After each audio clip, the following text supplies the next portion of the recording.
आपदा के बाद हिमाचल सरकार ने आपदा प्रभावितों के लिए जारी किए राहत पैकेज को देने की शुरुआत कर दी है। मुख्यमंत्री सुखविंदर सिंह सुक्खू ने कुल्लू से इसकी शुरुआत की है। आपदा प्रभावितों को राहत पर प्रदेश में सियासत शुरू हो गई है। एक तरफ नेता विपक्ष लगातार कांग्रेस पर अपने चहेतों को रवेड़ियां बांटने का आरोप लगा रहे हैं। उद्योग मंत्री हर्षवर्धन चौहान ने पलटवार किया। उन्होंने नेता विपक्ष के आरोपों को निराधार बताया। हर्षवर्धन चौहान ने नेता विपक्ष से पूछा कि आपदा राहत देने में राजनीति करने वालों का नाम बताएं।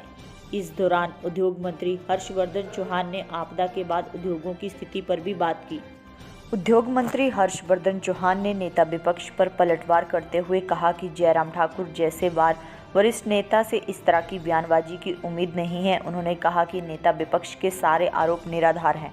उन्होंने पूछा कि अगर किसी कांग्रेस नेता ने आपदा प्रभावितों को राहत देने में राजनीति की है तो जयराम ठाकुर नाम बताएं। उन्होंने इसे महज बयान बताया जिसका कोई आधार नहीं है। राहत पैकेज की तारीफ करते हुए उद्योग मंत्री ने कहा कि हिंदुस्तान के इतिहास में पहली बार इस तरह का राहत पैकेज दिया जा रहा है।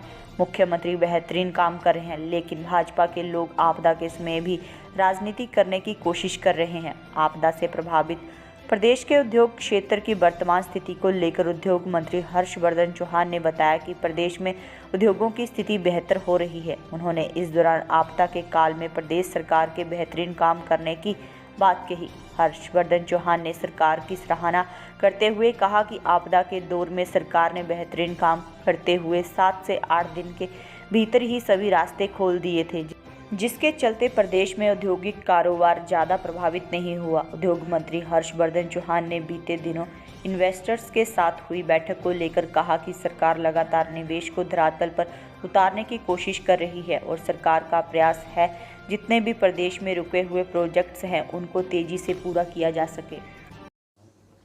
ये देखो, हिमाचल प्रदेश में जो मुख्यमंत्री सुखविंदर सिंह सुक्खू जी ने राहत पैकेज दिया है वो हिंदुस्तान के इतिहास में एक पहला सबसे बेहतरीन पैकेज दिया है, जिसमें मकान की राशि में व्यक्ति को 1,30,000 मिलते थे, वो राशि बढ़ा करके 7 लाख कर दी है। इसी प्रकार से जो पार्शली डैमेज हाउसेस थे उनको बहुत थोड़े पैसे मिलते थे, वो भी राशि 1 लाख रुपए कर दी है।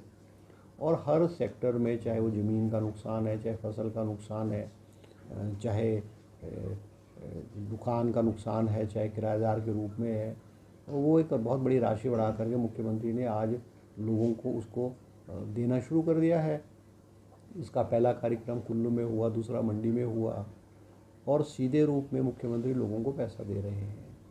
स्वाभाविक रूप से भारतीय जनता पार्टी को इस बात की तकलीफ़ है और सबसे बड़ी बात है कि जो अपेक्षा और जो उम्मीद केंद्र सरकार से की जाती थी कि भाई केंद्र हिमाचल प्रदेश को एक लिबरल मदद करेगा और प्रधानमंत्री जी कहते थे कि मेरा दूसरा घर हिमाचल प्रदेश है, इसके बावजूद भी जो है वो हिमाचल प्रदेश को कोई राहत नहीं केंद्र से मिली है।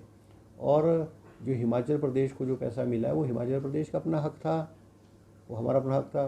जो पैसा 180 करोड़ रुपए जो हमको बरसातों में मानसून में मिलता था वो हमें मिला है, और 180 करोड़ रुपया जो हमको दिसंबर के महीने में मिलता था वो हमको एडवांस में जो है वो राशि 180 करोड़ रुपए की राशि एडवांस में मिली है। इसके अलावा जो पेंडिंग ऑडिट पैरा की वजह से जो रेन डैमेजेस का पैसा गवर्नमेंट ऑफ इंडिया के पास पेंडिंग 315 करोड़ रुपए था, उसमें से 189 करोड़ रुपए हिमाचल प्रदेश को मिला है। केवल 200 करोड़ रुपए 200 करोड़ रुपए एनडीआरएफ में मिला है, और वो भी अभी ये नहीं है कि वो हमको केंद्र ने मदद के रूप में दिया है कि जो हमको मिलना है पैसा उसमें से केंद्र काटेगा। इसके अलावा तो केंद्र से हिमाचल प्रदेश को कोई पैसा नहीं मिला हुआ है, तो नहीं मिला है। और सबसे बड़ी बात है कि इस आपदा के समय में भी जिस वक्त प्रदेश एक संकट के दौर से गुजर रहा था, भारतीय जनता पार्टी के लोगों ने उस समय भी राजनीति करने की कोशिश की है, मगर हिमाचल प्रदेश की सरकार ने और हिमाचल मंत्रिमंडल और मुख्यमंत्री ने बखूबी हिमाचल प्रदेश को इस दौर से निकाला है। 4,500 करोड़ रुपए का पैकेज जो है वो मुख्यमंत्री जी ने घोषित किया है। आज लोगों को राहत के रूप में जो है सरकार ने पैसा देना आरम्भ कर दिया है। सर सड़कें टूट गई थी कुछ उद्योग पर। हिमाचल प्रदेश में चाहे इंडस्ट्रियल एरिया है चाहे और क्षेत्र है, हर जगह में रोड्स को विदिन 2-3 डेज़ रिस्टोर कर दिया गया था। इंडस्ट्रियल एरियाज़ में भी 300 करोड़ रुपीज़ का डैमेज हुआ है, मगर उसके बावजूद भी हमने इंडस्ट्री को जहाँ टेम्परेरी ब्रिजेस बनाए हैं, जहाँ कोई बिजली के ट्रांसमिशन लाइंस डैमेज हुई थी, वो रिस्टोर कर दी गई है। आज हिमाचल प्रदेश में जो उद्योग हैं और उद्योग का काम है वो नॉर्मल तरीके से चल रहा है। ठीक है, भी रोड्स और इंफ्रास्ट्रक्चर कुछ जगह टेम्परेरी रिस्टोर किया गया, उसको परमानेंट रिस्टोर करने के लिए मुख्यमंत्री ने हर विभाग को IPH और PWD को कोई 800-800 करोड़ रुपए दे दिए गए हैं। रोड्स को रिस्टोर करने का, रोड्स को डंगे लगाने का काम जो है वो युद्ध स्तर पर हिमाचल प्रदेश में चला हुआ है। सर मैंने जो है इन्वेस्टर्स के साथ इंटरेक्शन की थी, कोई 4 महीने पहले इंटरेक्शन की थी, जिसमें कुछ पावर के प्रोजेक्ट्स थे, कुछ इंडस्ट्री के प्रोजेक्ट्स थे, कुछ टूरिज़्म के प्रोजेक्ट्स थे, विशेष करके होटल्स के प्रोजेक्ट्स थे। तो मुख्यमंत्री जी ने उसमें मीटिंग्स में डायरेक्शन दी थी कि भी कई जगह कुछ लोगों को NOCs नहीं मिल रहे थे, किसी को कोई लैंड की अड़चन आ रही थी, किसी को 118 की अड़चन आ रही थी। उस तरह से जिन जिन इंडस्ट्रीज 1-to-1 मुख्यमंत्री के साथ उनकी मीटिंग हुई और मुख्यमंत्री जी ने डायरेक्शन दिए थे, उसकी इम्प्लीमेंटेशन के लिए मैंने अभी कोई 15-20 दिन पहले मीटिंग की थी और हमने देखा है कि जो डायरेक्शन मुख्यमंत्री ने दिए थे और डिपार्टमेंट्स ने उन डायरेक्शंस को जो है वो इम्प्लीमेंट किया है। बहुत सारे प्रोजेक्ट्स को NOCs मिले हैं और उनकी जो रफ्तार है जो बहुत धीमी पड़ी हुई थी, प्रोजेक्ट्स की रफ्तार जो है वो कंप्लीशन की, वो उसमें तेज़ी आई है।